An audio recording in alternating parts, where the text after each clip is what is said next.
Assalamualaikum warahmatullahi wabarakatuh. Waalaikumsalam warahmatullahi wabarakatuh. Selamat pagi anak-anak. Pagi, Bu. Bagaimana kabarnya hari ini? Sehat. Alhamdulillah jika diberikan kesehatan. Dan seperti yang kita ketahui sekarang di masa pandemi ini, kita memang harus bisa jaga kesehatan. Dikarenakan di dalam tubuh yang sehat terdapat jiwa yang kuat. Oleh karena itu anak-anak, pada kesempatan pembelajaran kali ini, tak apa kita bertemu lewat aplikasi Meet. Tak apa ya? Iya, Bu. Oke. Saya sudah membagikan file yang saya kirimkan melalui grup WhatsApp. Nanti anak-anak bisa membuka file tersebut dan bisa dibacanya. Sebelum kita masuk ke pembelajaran, alangkah baiknya kita berdoa menurut agama dan kepercayaannya masing-masing.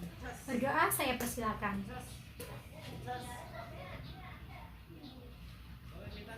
Berdoa selesai. File yang saya berikan di situ terdapat video, dan saya meminta anak-anak untuk memperhatikan video dan teks yang terdapat di video tersebut, lalu bersama-sama dicermati agar anak-anak mendapatkan sedikit gambaran apa itu teks anekdot. Sembari anak-anak memperhatikan video tersebut, saya akan melihat siapa saja yang sudah masuk di dalam aplikasi Meet tersebut. Nah, anak-anak, setelah saya share tadi materinya, sini saya akan menjelaskan apa saja yang akan kita pelajari pada pagi hari ini.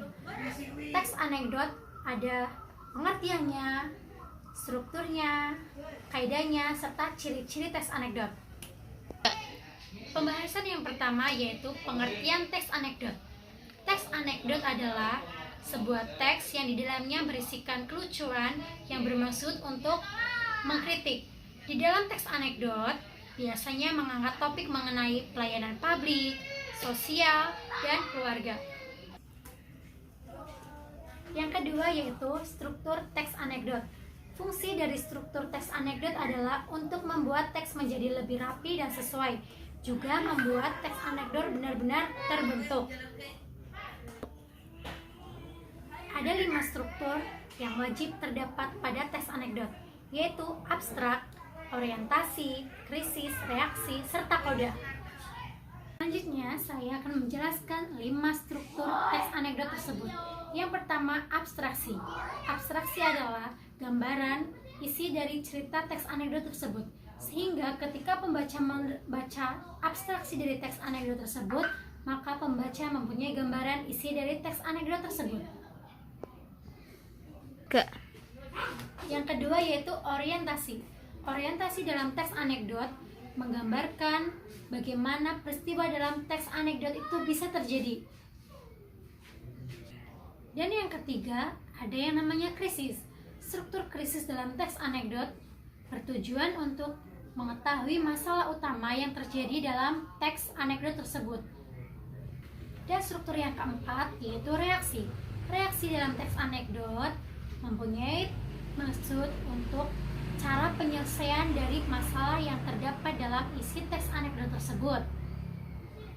Dan struktur yang terakhir atau yang kelima yaitu koda.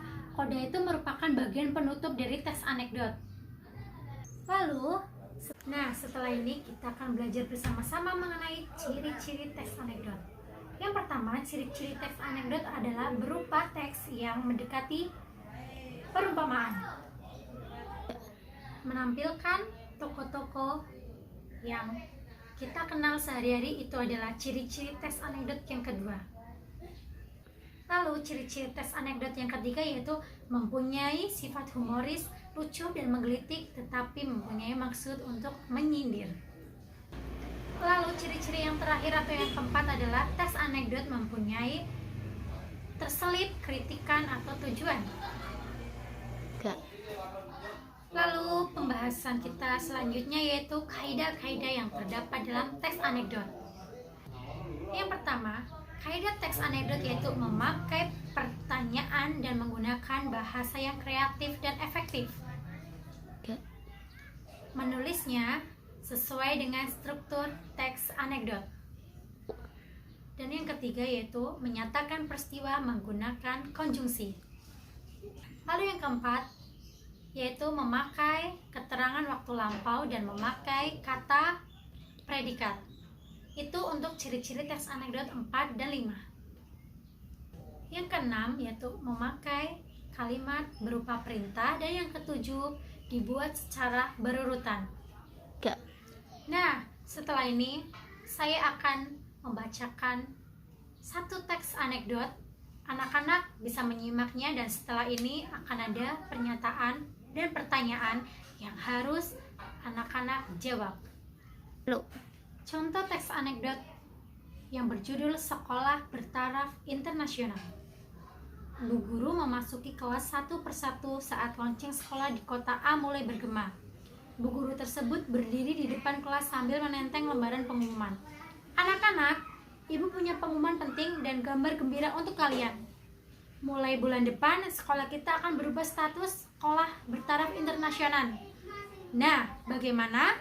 Apa yang akan kalian lakukan untuk menyambutnya? Bu guru mengoper lemparan pengumuman untuk dibagikan. Jono mengangkat tangan. Saya mau les bahasa Inggris, Bu, buat mendukung belajar dengan taraf internasional. Bagus, Jono. Bu guru senang mendengarnya. Dia melirik ke arah Ical. Kalau kamu, Ical? Saya mau meminta orang tua saya untuk menyiapkan biaya sekolah lebih banyak lagi. Loh, kenapa? Soalnya dengan bergantinya status sekolah ini menjadi bertaraf internasional, maka biaya sekolahnya pun pasti akan lebih mahal. Iurannya akan lebih tinggi, belum bayar ini tuh, jawab Ical. Bu guru mengerutkan kening. Kok jawaban kamu sinis sekali? Gini, kalau sekolah kita jadi bertaraf internasional kan jadinya sama kayak sekolah-sekolah luar negeri, lebih berkualitas. Tapi Bu, menurut saya sekolah bertaraf internasional itu sebenarnya punya arti sekolah bertaraf internasional. Jelas Ical. Nah, ini adalah teks anekdot, dan setelah ini kalian harus menjawab pertanyaan yang akan saya bagikan di grup WA. Setelah kita belajar bersama-sama mengenai teks anekdot, apakah ada pertanyaan yang akan disampaikan? Jika ada, bisa dituliskan di grup WA, dan untuk teman-teman yang bisa menyangganya bisa disanggah, dan untuk teman-teman yang bisa menjawabnya bisa dijawab. Dan untuk minggu depan kita masih tetap belajar mengenai teks anekdot.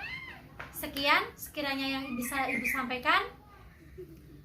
Jangan pernah berhenti belajar, karena tidak ada orang sukses dengan instan.